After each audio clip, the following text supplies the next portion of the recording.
How I,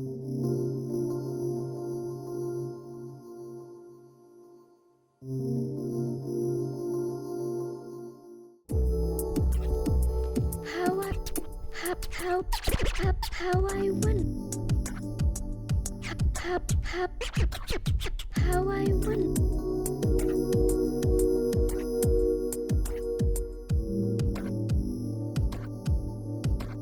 Empecé a escribir en castellano hace como 15, 16 años. Siempre lo hablé, pero nunca lo había escrito. Y bueno, y tuve que aprender, de cierto modo, aprender. Ahora lo hago con bastante facilidad, pero aún así yo tengo más recursos en inglés que en castellano. Tengo más, bueno, más vocabulario, más capacidad de acrobacia gramatical, y de cierto modo eso puede ser una ventaja en el castellano, en el sentido de que mi dominio del lenguaje es más elemental, entonces pone más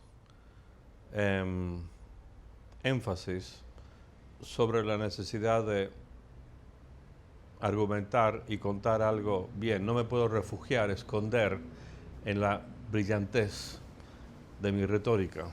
Y lo notas también en la gente en el periodista inglés o de Estados Unidos, a comparación de, por ejemplo, un Javier Marías o Kim Monzó, no sé.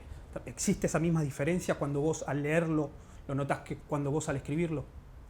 Bueno, es que es muy difícil generalizar porque hay tantos diferentes escritores y columnistas y periodistas. Entonces, hablar de esto como si hubiese una gran diferencia de género entre el periodismo en inglés y en español en cuanto al lenguaje, no sé.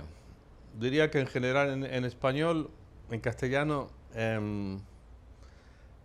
tiende a haber más florituras. Suele haber más economía en el lenguaje. Estoy generalizando un montón, ¿no?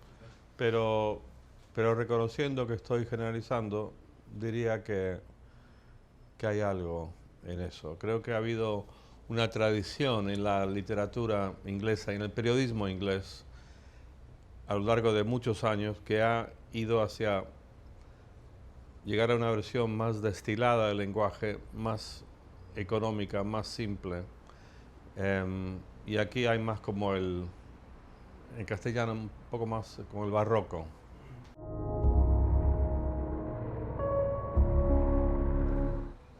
Mira, yo sin duda le doy mucho más valor al periodismo que he hecho hasta ahora, de hacer reportajes y de ser corresponsal, que he sido muchos años.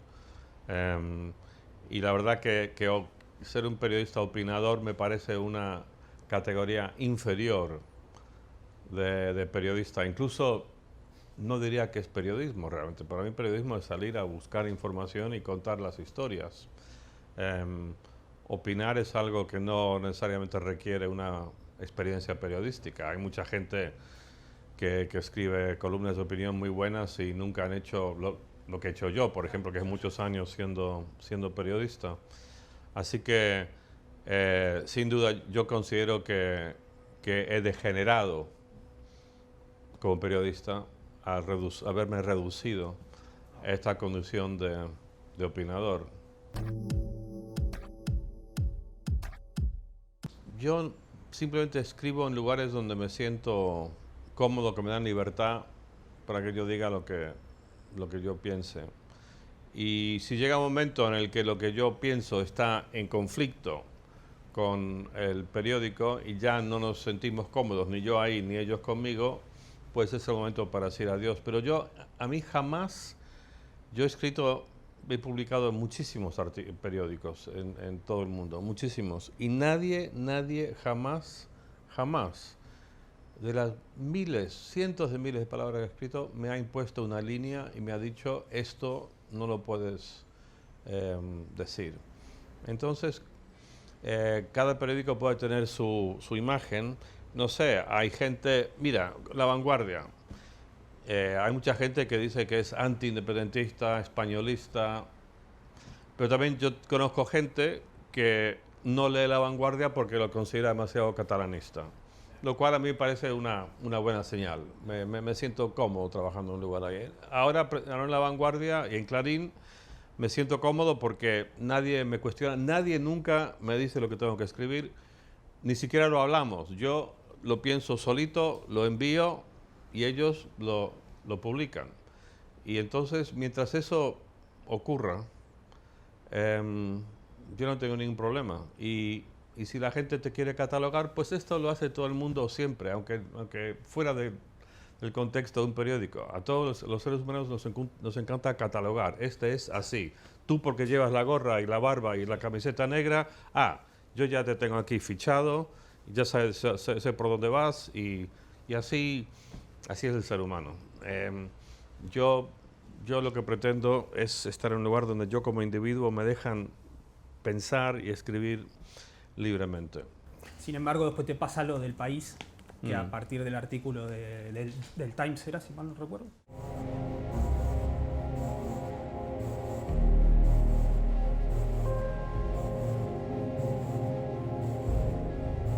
Bueno, yo hacía ya, no sé, con un par de años que me sentía incómodo en el país. Y esto cualquier persona que me conoce bien, cualquier amigo te dirá que yo estoy pensando, quiero yo seguir aquí.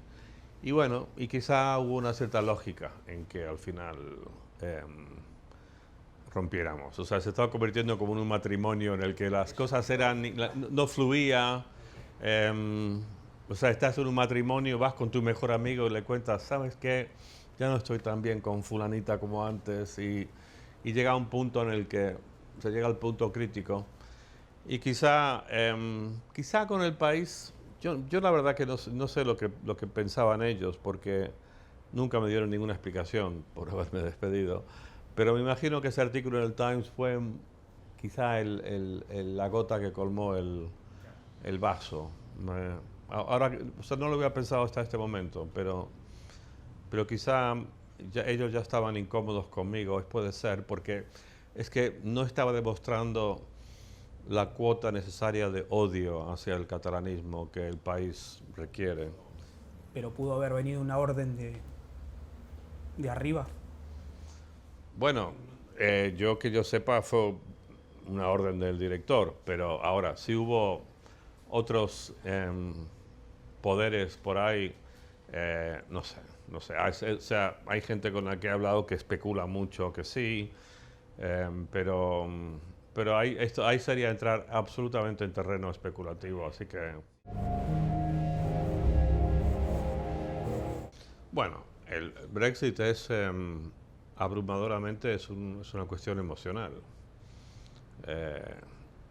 No lo compliques demasiado buscando lógicas económicas o tal. O sea, en el fondo es eso. Y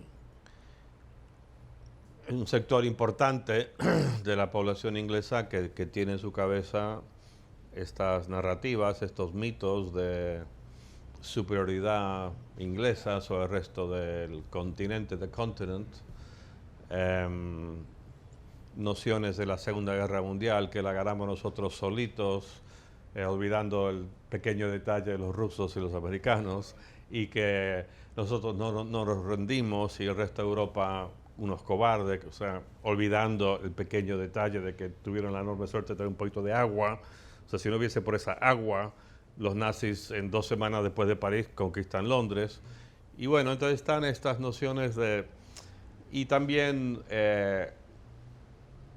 la caída del imperio no digerida, y la gente sigue una mezcolanza, ¿no? Del imperio, de que somos la gran democracia, de que somos un país superior, de que la guerra, de que los inventos, de que esto, que el otro. Y mucha gente tiene eso muy metido en la cabeza y se apela a eso. O sea, aprietas un botón o suenas una campanita como un perro pavloviano y así vamos a votar por el Brexit. Y bueno, y el país está dividido por la mitad en eso. Y hay otra mitad de ingleses que, bueno, y de Escocia ni te hablo, que es otra cosa, que están totalmente a favor de la permanencia en Europa. Y bueno, y más que nada es eso. Y después sobre esa base, emocional. Después sí, el argumento que Bruselas tiene demasiado control, que en la pesca no nos niegan acceso a nuestras aguas territoriales y las tenemos que compartir con los franceses y cuestiones económicas. Pero eso no es la esencia de la cuestión, eso no es lo que lo define. O sea, igual que, por ejemplo, en Argentina, el tema de las Malvinas no es algo racional, es algo profundamente emocional.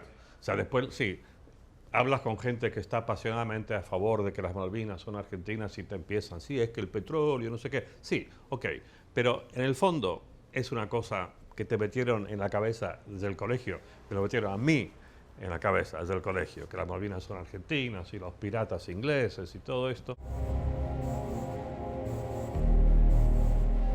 O sea, son cosas que te meten en la cabeza de una temprana edad y se convierten en cuestiones emocionales, que tu identidad se converge con estas ideas y votas por eso. Sí, es como que recurrir a la historia para favorecer el presente un poquito. Bueno, es que toda la gente lleva esta noción internalizada de lo que es su país y esa noción de su país viene de tu concepto, tu visión de la historia y nociones de grandeza de tu país y ahí está. Son tres personajes muy, muy diferentes. O sea, meter a Johnson, Trump y Putin en la misma cesta como si fueran hermanos o trillizos. Pero por lo payasesco, por ahí. No, o sea, son personajes muy diferentes en tres contextos muy diferentes. O sea, mira, Johnson es un tipo que es un cínico, es un narcisista, pero no es un perfecto cretino como Trump. O sea, si nosotros ahora saliésemos a tomar una cerveza, ¿sí?, o a cenar, con Johnson no podemos pasar bien. El tipo tiene un sentido del humor, nos podemos incluso reír de él y él aceptaría la broma, te la devolvería, pero habría un ambiente bastante cordial. Incluso nos acabamos todos muriendo de la risa. O sea, es un tipo con el que puede haber una conexión humana. O sea, nos sentamos a tomar una cerveza con Trump y después de 2 minutos todos queremos vomitar. Es un tipo repelente, asqueroso, absolutamente ensimismado, con cero sentido del humor. Entonces, como personaje, sí, Putin es otra cosa. El tipo ex de la KGB está en Rusia, que es un país históricamente, culturalmente muy diferente. Entonces yo creo que poner a esos tres en la misma categoría no es correcto.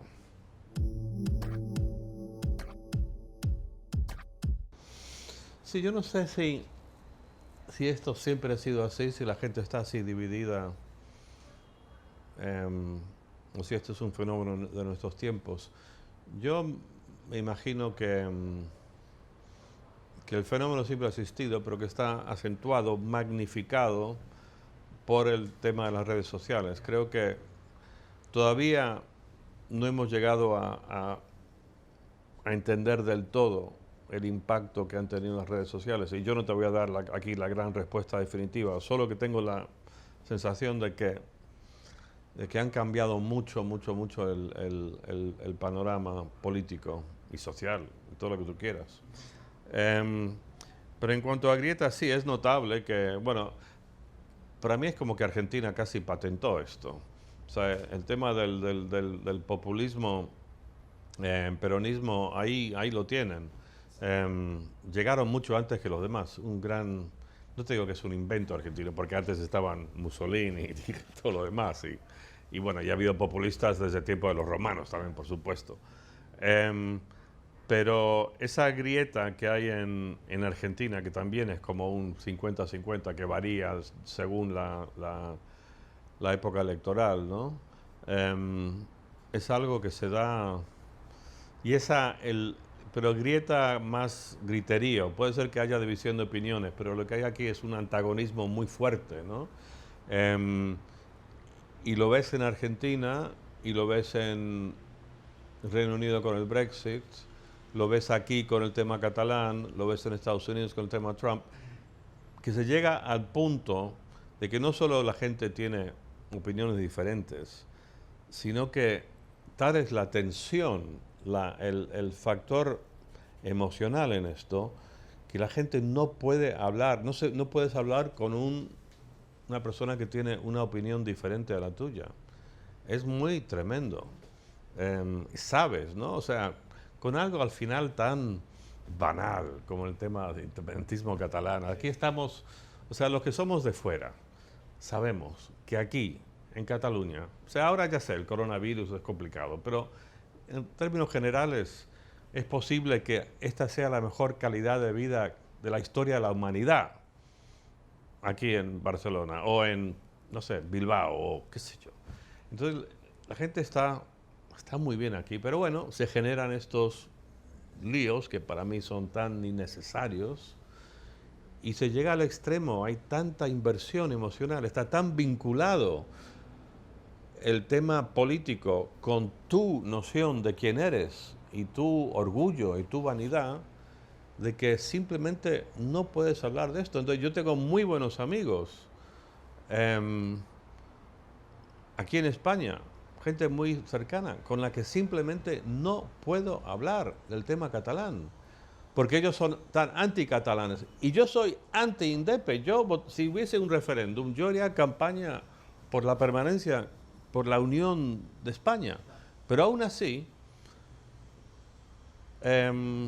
porque yo, por ejemplo, considero que el tema de los presos es un escándalo, por esto yo no puedo hablar del tema catalán porque sé que todo va a acabar fatal, que la noche va a acabar fatal y quizá dejamos de ser amigos. Es tremendo, ¿no? Se lo digo en mi experiencia. Y bueno, y en Inglaterra también, con el Brexit, lo mismo. Creo que ahora como que el volumen está más alto, ¿no? Y más griterío y con más volumen, más intensidad, más bronca.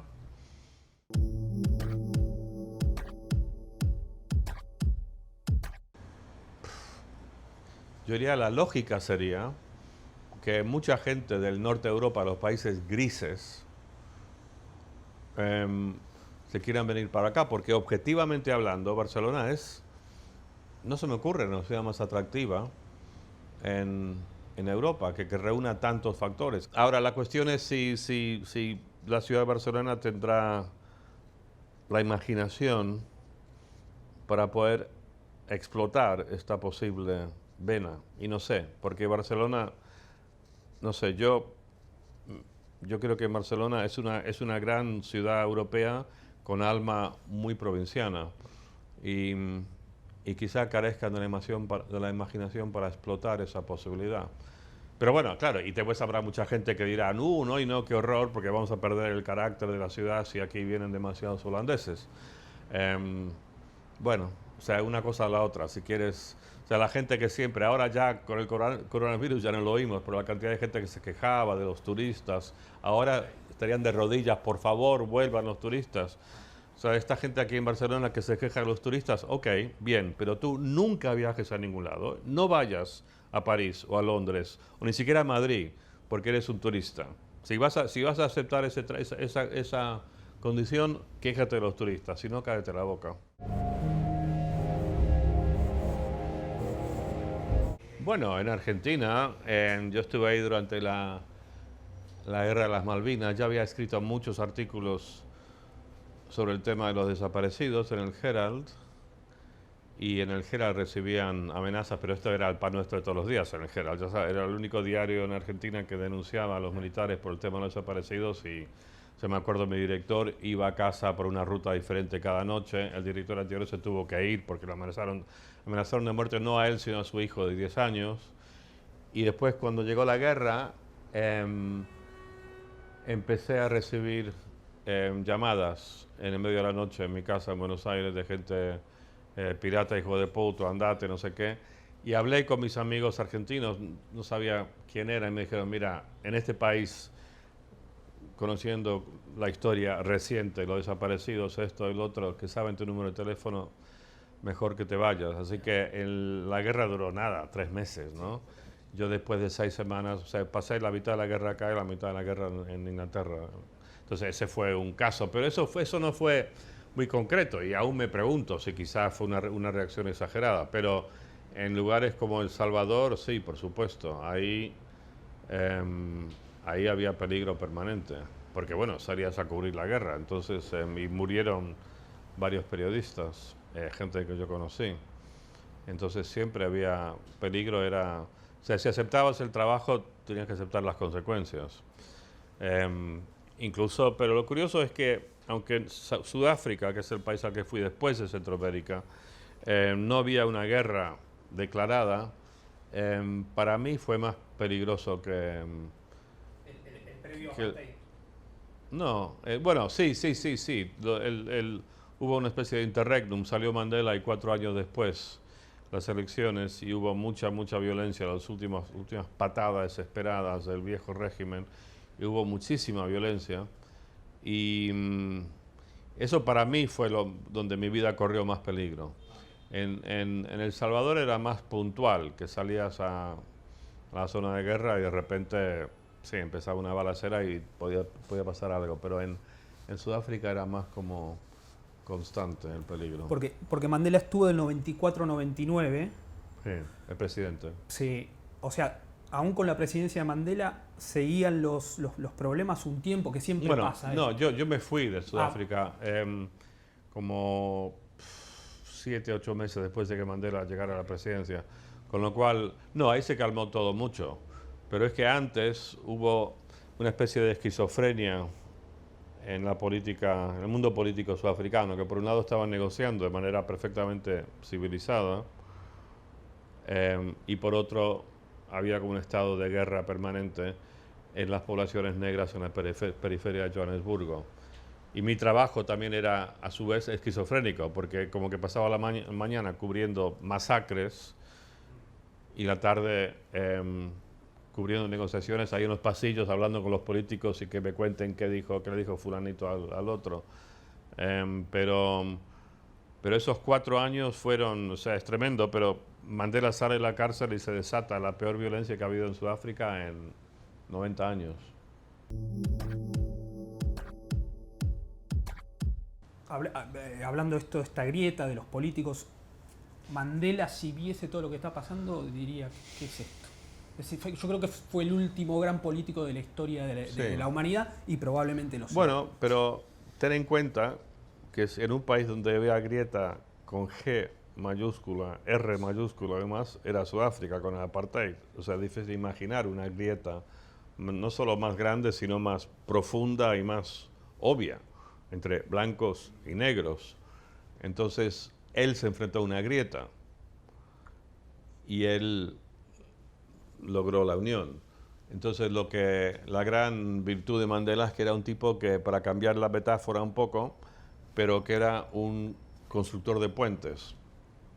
Era algo que hacía por naturaleza, pero también por su formación, su evolución. Porque claro, cuando él era más joven era más plan grieta, más tirar piedras. Pero con el tiempo se volvió más pragmático y llegó a la conclusión de que, mira, está muy bien esto de estar ahí con el griterío, pero ¿a dónde nos lleva? Entonces se volvió... Y claro, la experiencia de la cárcel te obliga a poner los pies en la tierra y reconocer los límites de lo posible, pues estás dentro de los límites de esa pequeña celda. Y ahí pensó, bueno, quizás esta idea de tomar el poder con las armas y todo, uno, no va a funcionar, y segundo, aunque funcionara, después habrá una contrarrevolución, con lo cual seamos un poquito más adultos y prácticos para el bien común. Pero Mandela fue un genio de la política, un genio de la persuasión, porque se logró ganar a los enemigos, y también a los suyos, que no era tan fácil. Y sí, se echa en falta en el mundo en este momento figuras como Mandela que son capaces de meterse en la piel del otro.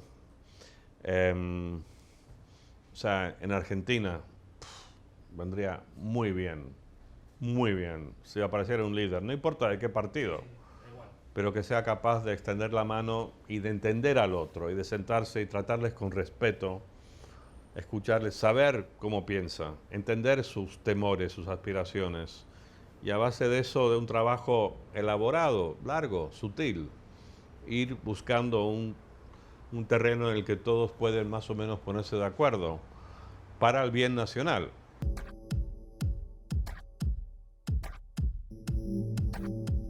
El New York Times, por ejemplo, que yo suscribo y lo leo todos los días, es un periódico que es, no sé, 100%, 150% anti-Trump en todo y publica artículos anti-Trump todos los días. Si yo estuviera en el New York Times, yo propondría, mira, denme un mes para viajar por, como digo, Oklahoma o Montana o algo y ver qué pasa, qué hay debajo de esta rabia y esto de apoyar a un tipo tan manifiestamente imbécil como Trump, ¿qué les pasa? Y buscar quizá un terreno común. O sea, por ejemplo, el tema ahora de Black Lives Matter en Estados Unidos, ¿no? Yo imagino a Mandela ahí. Por un lado, él aplaudiría esta energía que sale básicamente de la gente joven contra esta injusticia sistémica que hay ahí, racismo sistémico, y, no sé, tirar estatuas. Por un lado, Mandela diría, esto me gusta, es una energía moral, un concepto de justicia, y seguramente si yo fuese joven, participaría. Pero el joven, el Mandela no joven, el Mandela más mayor, que ha visto más mundo, diría, bueno, pero ¿cómo vamos a hacer para transformar esta energía que es bastante destructiva en este momento en algo constructivo que realmente haga que el país sea mejor? Y quizá lo que Mandela haría es hablar con la gente pobre, blanca, que apoya a Trump y señalarles que ellos tienen bastante más en común con la gente negra que está mal y pobre y pisoteada de Chicago, de Detroit, que tiene bastante más en común con esa gente que con gente como Trump, mega millonarios y su gente, y que le recorta los impuestos a esa gente, y buscaría un terreno común. Y aquí quizá habría algo interesante. Y aquí se puede bajar la temperatura, buscar cosas en común y crear un país menos dividido y más feliz.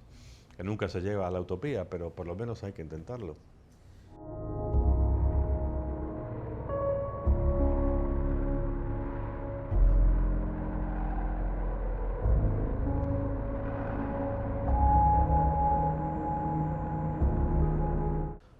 Obviamente que el Mundial 2022 se celebre en Qatar, o sea, no hay que hacer ningún trabajo de investigación periodística para saber que hay algo profundamente corrupto. No sé si moralmente corrupto, financieramente corrupto, pero hay algo que está muy mal.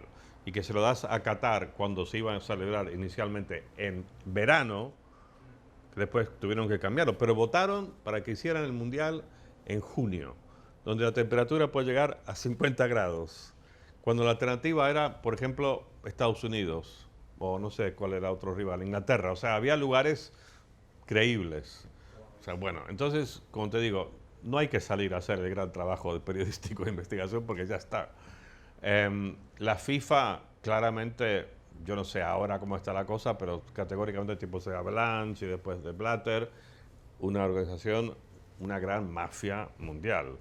La UEFA, no sé, habrá su punto. Y claro, y el fútbol es un mundo bastante amoral. Como me dijo el presidente de un club importante aquí en España una vez, el fútbol es amoral.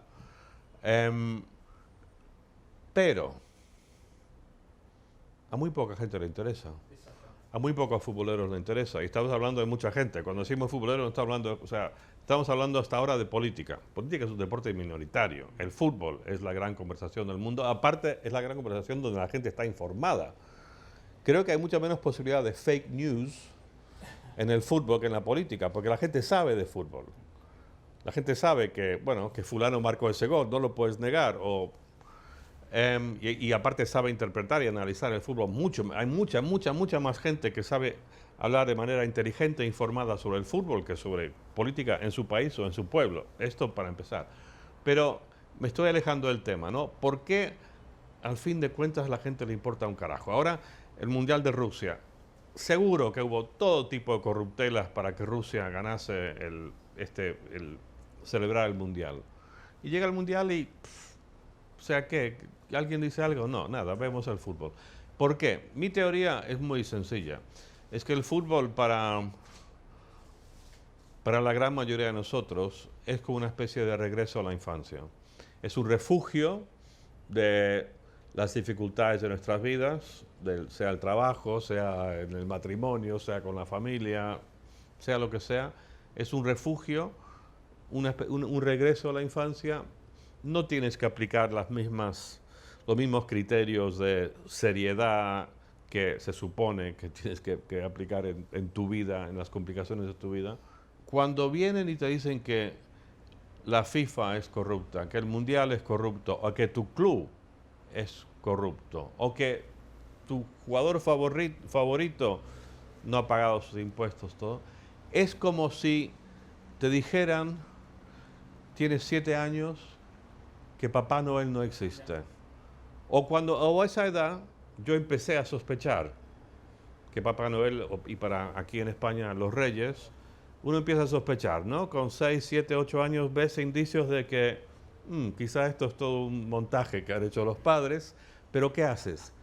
No quieres saberlo, prefieres seguir en la fantasía, prefieres no mirar porque hay tanta ilusión en ese día que llegan los regalos de Papá Noel o los Reyes Magos, que sigues en eso. Y yo creo que la actitud de los futboleros hacia la corrupción en el fútbol es exactamente así. Para mí la quintesencia del fútbol es Messi. No, Messi es mi religión. No es mi jugador favorito, es mi religión. religión, ok. Yo me acuerdo cuando se retiró Maradona, fue como, se retiró. Pero me estoy imaginando el día del retiro de Messi y creo que voy a llorar. Ah, no, es terrible. O sea, yo no sé si la vida tendrá mucho sentido, la verdad. O sea, me imagino que habrá suicidios en masa por el mundo, no solo en Barcelona. No, porque es que Messi además... O sea, Maradona tuvo sus momentos fantásticos, pero eran mucho más fugaces. Messi nos ha dado, o sea, prácticamente una garantía de excelencia cada vez que ha jugado durante ya casi 16 años. Siempre. Maradona no tuvo esa consistencia. Tuvo su época con Napoli, tuvo el famoso Mundial de 86, pero no era una garantía como de superhombre. Y lo tremendo de Messi, claro, es que estamos hablando de un deporte. O sea, ¿cuánta gente hay en el mundo que ha pateado una pelota, que ha jugado un poquito al fútbol, aunque sea un poco? Por lo menos 2.000 millones. Por lo menos 2.000 millones. Y ahora que más mujeres están jugando, mujeres podemos decir 3.000 millones de personas en el mundo vivas ahora que en algún momento han pateado una pelota, jugado un poquito al fútbol. De esas 2.000, 3.000 millones de personas, Messi es de lejos el mejor. O sea, eso es extraordinario. El virus. No sé qué te pasó a ti del inicio, pero a mí me pasó también que primero fue como una subestimación, que creo que un poco todos, como acá no pasa nada. A los 15 días veías los informativos y te generaba un miedo y a los 2 meses decís, estos se están riendo de nosotros. O ¿qué está pasando? Sí, mira, confieso que lo subestimé y bueno, tengo el consuelo de que fuimos muchos. Y también en parte por eso yo no he tomado una actitud tan crítica hacia los gobiernos. Es que creo que es una cosa de la naturaleza. En inglés hay una expresión que es wishful thinking, que es querer creer lo que quieres que ocurra. Y esto nos pasa a todos, esta necesidad de querer creer que todo va a ir bien. O sea, por ejemplo, estaba viendo, curiosamente, yo ahora casi nunca veo televisión, pero otro día no sé por qué, vi media hora del principio de un documental sobre el principio de la Segunda Guerra Mundial. Y te dabas cuenta que la gente en Inglaterra, en Francia, no se quería creer. O sea, era mucho más obvio que el coronavirus, incluso el 1 de marzo, era mucho más obvio en el año 1938, un año antes de la guerra, que estos iban a la guerra. Pero no lo querían ver porque así somos, estamos programados para para querer creer que las cosas van a salir bien, que no nos vamos a morir, por ejemplo. Nos cuesta aceptar que vamos a morir. O sea, es todo parte de nuestra biología casi, ¿no? Yo no siento miedo en absoluto. Más que nada siento irritación, me pone de mal humor. Odio tener que sucumbir a órdenes de la autoridad, especialmente cuando nunca me lo explicaron muy bien. Tuve que confiar en que papá gobierno acertaba cuando decía que me tenía que meter en prisión preventiva en mi casa. Y cuanto más veo que nadie entiende un carajo del virus y que los científicos tienen la misma, hay una grieta entre los científicos también, hay división de opiniones, o sea, los que criticamos a los Trump y los Brexit y todo esto, decimos, sí, pero ¿por qué no escuchan a los expertos? Y ahora la gran ironía es que salen los expertos y los expertos son igual de vanidosos que los políticos, tienen sus ideas fijas y aún no sabemos, por ejemplo, la OMS dice hace 2 o 3 semanas que no pueden constatar categóricamente que el virus sobrevive en superficies. Con lo cual, estamos aquí con los guantes, puede ser que sí, puede ser que no, pero la ignorancia es tal. Entonces, por un lado, me acuerdo, cuando estaba ahora acabando el confinamiento aquí en Barcelona, claro, puede volver en cualquier día, pero cuando estábamos en la fase de desescalada, como decían, nos decían que aquí en Barcelona podíamos ir hasta aquí, 1 kilómetro, pero no podíamos ir a Hospitalet, que es un barrio de Barcelona. Yo pienso, pero ¿en base a qué dicen esto? Cuando la ciencia no sabe para nada qué está pasando con esto, pero los políticos sí lo tienen claro. Entonces yo me rebelo contra esto y me sigo rebelando contra esto. Sea por los políticos, o sea también por la gente con la cual son sus informantes, que son los científicos, pero ya le pierdo el respeto. Ya digo, esta gente no sabe gestionar esto, pero ni remotamente, porque, No. porque después tienes también el tema económico. Sí, bueno, sí. Mira, la gente es que no saben gestionar y yo tengo o sea, yo aquí me encuentro en una situación paradójica porque me pongo de mal humor, no soy sumiso, no soy conformista. Los españoles he visto que son mucho más conformistas y dóciles de lo que yo me imaginaba, por el simple hecho de que, por ejemplo, o sea, ya sé que en Inglaterra van a extremos, ¿no? Y se vuelven locos y hay como orgías en el medio de la pandemia, pero lo que sí es verdad es que también en la prensa, los medios, en el terreno público, hay mucho más disidentes, mucha más gente que cuestiona. Aquí ha habido muy poquísima gente que cuestiona y esto a mí también me irrita vivir en este clima. Pero, dicho esto, yo simpatizo, esta es la paradoja, mucho con los gobiernos, porque yo pienso, me pones a mí en la posición de, no sé, Macron o Sánchez o quien sea y qué difícil. Cuando los científicos no saben de qué va esto, se dan explicaciones diferentes cada día, análisis, interpretaciones de la potencia del virus diferentes cada 2 días. Y después, claro, tienes que poner la economía en la balanza. Yo me temo mucho que una vez que pasemos aquí en Europa en el verano, que ahora entramos en fase más como tranquila, cuando volvamos a la realidad en septiembre, octubre, que esto va a estar fatal y que se pasará de, si la gente sintió miedo o sintió como yo una cierta rebeldía, y lo que habrá yo creo es bastante rabia, porque la gente va a ver que está muy mal, mucha gente va a estar muy mal. Y ahí la gente se empezará quizá a cuestionar la lógica del confinamiento. Yo lo que mantengo, y que nadie me tome muy en serio, pero en base a lo que yo veo, es que de la experiencia que hemos visto, si hay un rebrote en septiembre, cuando se enfríe la temperatura, no pueden hacer lo mismo. Tienen que discriminar entre viejos y jóvenes. Hay que dar máxima protección, todo lo que tú quieras, a la gente de más de X edad. Veremos si es 60, 70, 80, pero o sea, estuve con Pedro Sánchez el otro día, me dijo que el 80% de los muertos del virus han tenido más de 80 años. Entonces, poner todo, volcar todo lo que tenemos como sociedad, como Estado, a proteger a esa gente, pero que los demás que sigan con sus vidas, porque para una persona de tu edad, tienes que 43, dices, bueno, que la posibilidad de que tú te mueras del coronavirus es muy, muy pequeña. O sea, si vas a tener miedo tú de morir del coronavirus, no salgas de tu casa nunca más, porque cada vez que cruzas la calle, se tiene la misma posibilidad de que te atropelle un autobús, de que te mueras de coronavirus. Entonces, tienen que hacer una discriminación, porque si no, la economía se va al carajo. Sí, eso otra grieta más, salud o economía, ¿no? Ahí que tenés Sí. una más. Y tú has estado con Bill Gates, ¿no? Bueno, lo entrevisté una vez.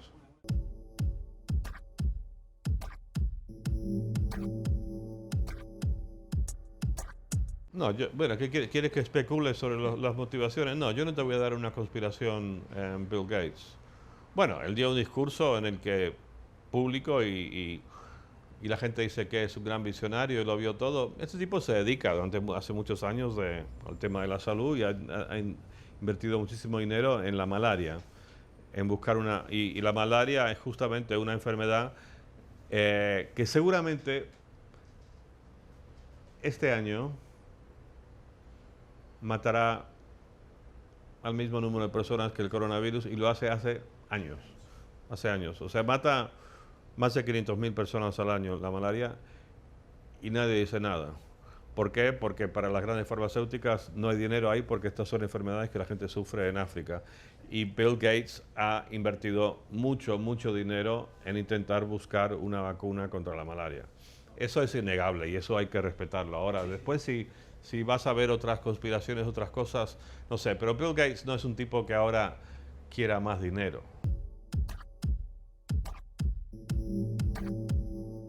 O sea, yo he conocido a muchos académicos, por ejemplo, muy brillantes, pero que en cuanto a entender el mundo y la gente, son unos analfabetos. Y puede ser que el fulanito que no sabe los tres componentes del aparato de Estado, que tenga un feeling por la gente y lo que necesita una familia, una sociedad mayor al superdotado virólogo. Y yo soy bastante democrático en esto. He conocido a toda la gama de la humanidad, desde la gente más pobre, con cero educación formal, hasta la gente más brillante, premios Nobel de literatura, multimillonarios, presidentes. He conocido toda la gama y no valoro o respeto a la gente según sus estudios y mucho menos su dinero. Muchas veces la gente me pregunta, tú has entrevistado a mucha gente muy famosa y muy interesante, ¿quién es la persona más interesante cuál es tu entrevista favorita? Y la verdad que mis entrevistas, las que más me han impactado, no han sido con gente famosa, no ha sido con Bill Gates o Mandela o David Beckham o Messi o premios Nobel de literatura o Matt Damon o Morgan Freeman o Clint Eastwood. No, las entrevistas más interesantes que más me han impactado han sido con gente que me he encontrado en un pueblo en Ruanda o en algún pueblo en El Salvador, sí, una viejita que conocí que vivía dentro de la zona prohibida de Chernóbil. ¿Qué hace esa viviendo acá, loca? Una señora de como 87 años, ahí viviendo sola. Pero me pareció un personaje fantástico, súper pobre, o sea, tercer mundo con frío. O sea, una cosa es tercer mundo en Tanzania, otro es tercer mundo en Rusia, bueno, Ucrania. Entonces yo no haría esa discriminación. Lo único que te diría es creo que la famosa cita, que no la tengo perfecta en la cabeza, pero creo que fue Winston Churchill que dijo que la democracia es el peor sistema, salvo todos los demás que se han inventado hasta la fecha. Tú me das un sistema mejor, con robots y 12 sabios, bueno, fantástico, aunque lo dudo. Yo creo que la comedia humana va a seguir así, dándonos material para siempre. Ahora tenemos una variante de la grieta de los conflictos, pero, oye, sí, está muy mal que el Brexit, que el peronismo, macrismo, Trump y esto, pero seguimos viviendo, incluso poniendo el virus en la mesa, una época de paz y prosperidad, más paz y prosperidad de la que ha vivido la humanidad. O sea, hay más gente en el mundo, mayor proporción de gente en el mundo viviendo en paz y prosperidad que nunca, jamás en la historia del mundo. Y no estamos en la Segunda Guerra Mundial. O sea, mi padre luchó en la Segunda Guerra Mundial. O sea, esto es un tema serio. Esto es tremendo. Con lo cual, siempre tenemos una tendencia a pensar que nuestra época es especialmente dramática y terrible. Y en este caso no lo es.